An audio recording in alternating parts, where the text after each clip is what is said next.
Welcome to another deep dive. Today we're looking at the BRICS nations, and specifically their journey towards sustainable development. It's a really interesting time to be looking at this, given this recent expansion of BRICS and, of course, this ever-present challenge of climate change. Now, this topic has implications really for everybody around the globe, but I think it's particularly relevant for those of you who are really into international relations, global development, that kind of thing. And for those of you out there who are preparing for the UPSC exams, this deep dive might be particularly insightful for you. Yeah, you're absolutely right. I think the addition of 9 new members to BRICS has really kind of cemented its importance on the global stage. And we're looking at a bloc now that represents something like over 40% of the world's population. Yeah. And they're contributing nearly 37.3% to the global GDP. So these guys really are major players. And their actions and strategies when it comes to pursuing sustainable development are going to have a ripple effect, across the whole planet. Okay, so we've got this really powerful block on the one hand, and on the other, we've got the UN's 17 Sustainable Development Goals, these really ambitious targets set for 2030. But the path to actually achieving these goals hasn't been easy, has it? Not at all. I think, global events like the COVID-19 pandemic, the Russia-Ukraine conflict have thrown some serious curveballs, Indeed. disrupting progress towards the SDGs, especially for developing nations within BRICS. And we can look at some concrete examples. When the pandemic hit, school closures became widespread. That had a massive impact on SDG 4, which is all about quality education. Yeah. And the economic disruptions that came along with the pandemic, well, those hit industries and infrastructure pretty hard, which directly impacts SDG 9. Yeah, it's like trying to build a house in the middle of a hurricane. Mm. It's really tough. And it kind of makes you wonder, are the SDGs themselves sometimes working against each other? I mean, if you're aiming for industrial growth, that's SDG 8, right? That might clash with goals like having clean water and sanitation, that's SDG 6, or sustainable cities, SDG 11. And of course, there's climate action, SDG 13. It's a real balancing act. It is. It really is. The SDGs are all interconnected, and progress in one area can sometimes feel like you're taking a step back in another. This balancing act is something that a lot of countries are grappling with, especially those within BRICS. Yeah, and I bet a lot of you listening can relate to this in your own lives too, right? Like trying to juggle different priorities, making choices where you feel like one step forward is two steps back. It's definitely a challenge that we all face in some way. But in the middle of all of this, we can't forget about SDG 3, good health and well-being. Absolutely. Good health is really the foundation for pretty much every other aspect of development. I think the pandemic really highlighted this, with India, a key member of BRICS, playing such a vital role in global vaccination efforts. Yeah, India's contribution there was incredible. It really highlights how interconnected these goals are. A healthy population is key. You need that for a productive workforce. Economic growth, reducing inequality. It's really the foundation of a thriving society. But we can't talk about global challenges without talking about geopolitics. No, you're right. And I think the Russia-Ukraine conflict is probably the most stark example of how geopolitics can have these really far-reaching consequences when it comes to sustainable development. The conflict obviously undermines SDG 16 peace, justice, and strong institutions, but it goes beyond that. The sanctions that were imposed on Russia led to a greater reliance on fossil fuel exports, which unfortunately set back progress on SDG 13 climate action. And then you have this ripple effect on global supply chains, which has caused food shortages, directly impacting SDG 2, zero hunger. It really does show you how something that might seem like a distant conflict can actually have a very real impact on all of us. So how did the BRICS nations fit into this complex picture? They've got these diverse economies, different political systems and priorities. And we were looking at this study from MDPI that analyzed the vision and mission statements of some of the top companies in BRICS nations. And it seems like they have very different approaches to sustainable development, especially when it comes to climate goals.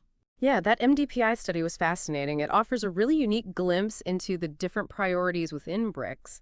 And at least on the surface, China seems to be more aligned with the UN's sustainability agenda.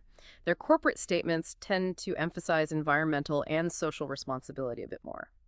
Yeah, but then you see other BRICS members, and while they definitely acknowledge the importance of sustainability, they seem to be prioritizing that immediate economic growth, which makes sense when you think about the different stages of development that these countries are in and their access to different resources. Absolutely. Economic disparities and national priorities are definitely key factors here. Each country is approaching this from a different perspective, which raises a really important question. Should developing countries prioritize rapid economic growth, even if it means sacrificing some degree of environmental sustainability in the short term? That's a tough question to answer, especially when you've got countries like China and India working so hard to lift millions of people out of poverty. China's aiming for full development by 2049. India wants to be a developed nation by 2047. These are really ambitious goals. Mm. And to achieve them, they're going to need a lot of energy, a lot of which currently comes from fossil fuels. Exactly. So there's this constant tension between meeting the immediate needs of the population and trying to protect the planet for the long term. It's a dilemma that world leaders are facing everywhere. And that's where I think this idea of climate justice comes into play, right? Mm. Recognizing that the burden of climate change isn't shared equally around the world. Yeah, that's a fascinating and really important point. Historically, it's been a relatively small group of wealthy industrialized nations who have contributed the most to CO2 emissions, going all the way back to the Industrial Revolution. But who's feeling the effects the most? It's the developing nations, mostly in the global south, who are bearing the brunt of the consequences of climate change. They're dealing with the consequences of actions they didn't even take. Rising sea levels, these devastating floods, prolonged droughts, millions of people being displaced, becoming climate refugees.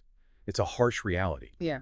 And then you have this whole other issue of waste colonialism. Right. Waste colonialism adds a whole other layer of complexity. Developed countries shipping their electronic waste, their plastic waste to developing nations, and it ends up contaminating their soil and water, creating a whole host of environmental and health problems. It really highlights how interconnected these issues are, and it brings in these ethical dimensions that we can't ignore. Yeah, it's a really complicated picture. But it's not all doom and gloom, is it? There are some signs of progress. The BRICS nations are taking some steps towards climate change mitigation, and some of their initiatives are really inspiring.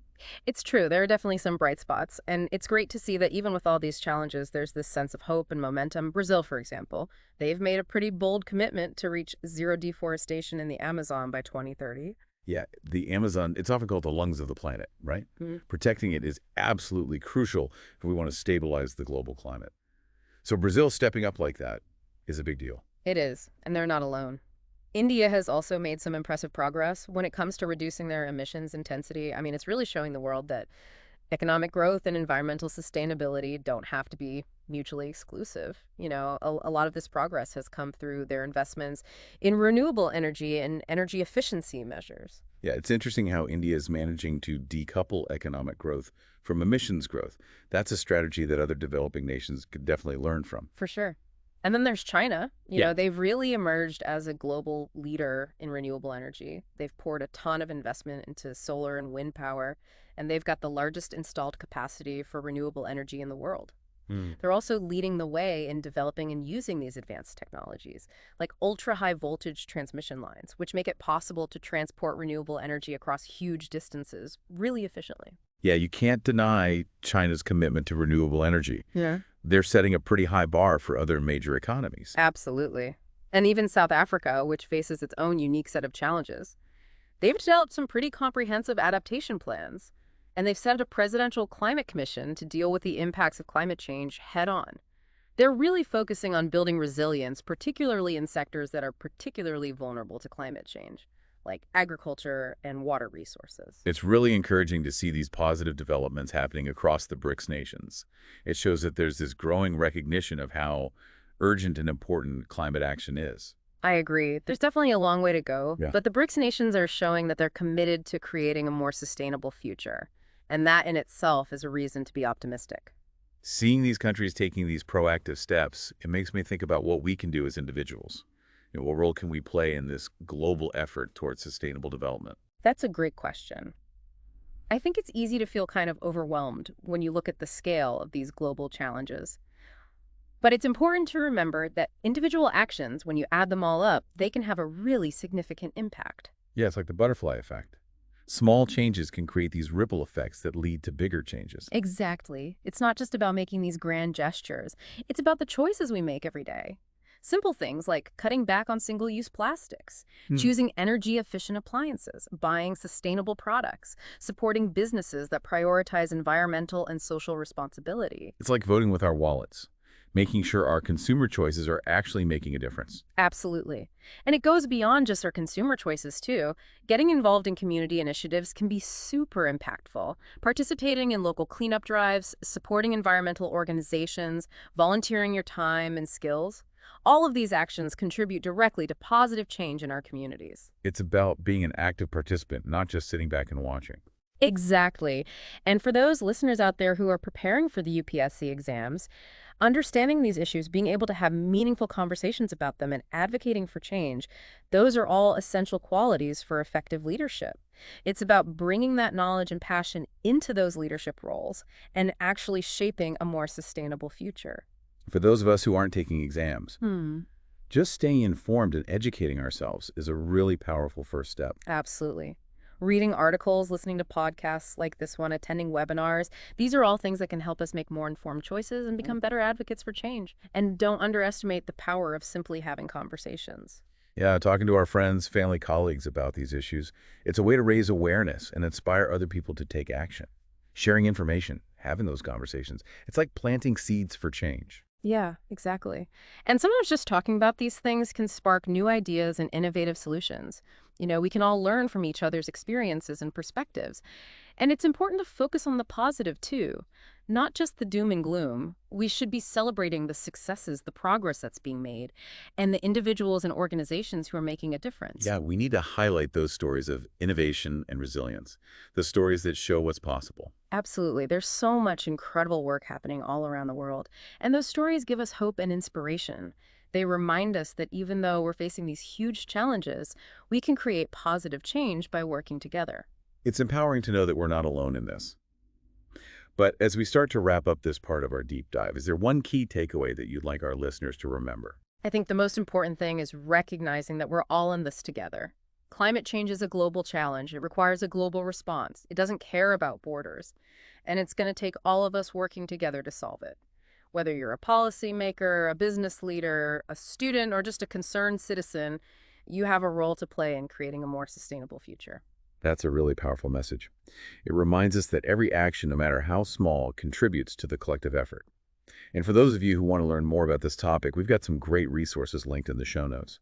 Now, in the final part of our deep dive, we're going to take a broader look at the implications of these sustainable development challenges for the BRICS nations and for the world as a whole. So stay tuned. And we're back for the final part of our deep dive into BRICS and sustainable development.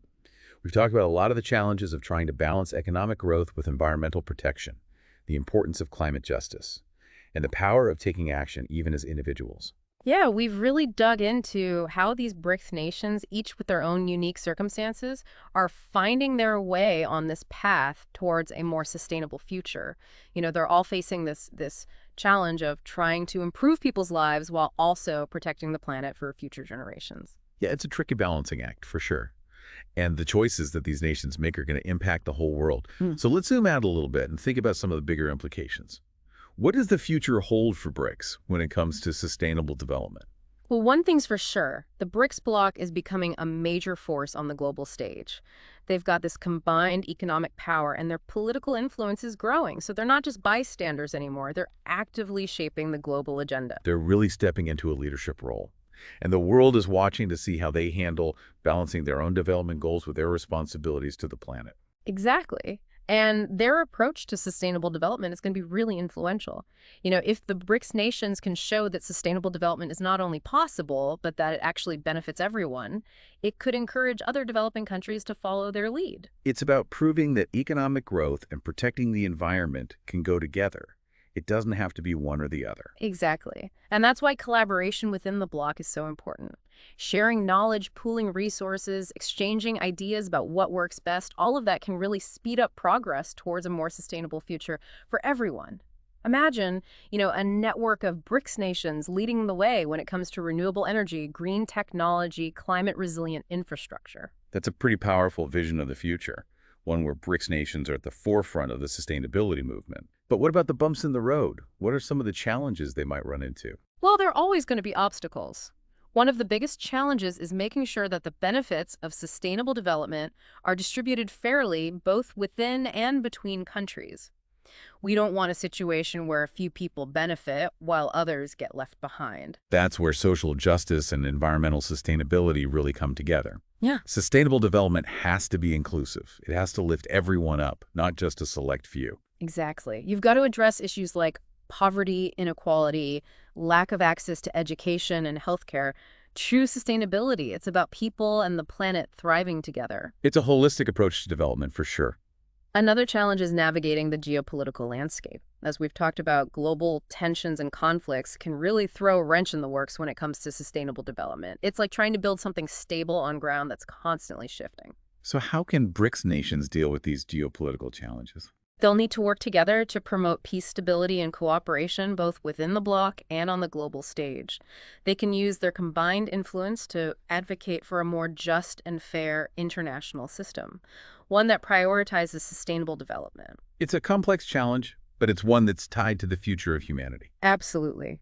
And that's why it's so important to stay informed, stay engaged, and keep pushing for progress.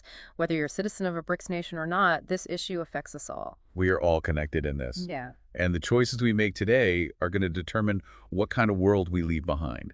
So as we wrap up this deep dive, let's leave our listeners with one final thought-provoking question to ponder. How can each of us, in our own way, contribute to building a more just, equitable, and sustainable future for everyone? It's a question worth thinking about. A question that should start conversations and inspire action long after this episode is over. Thanks for joining us on this deep dive.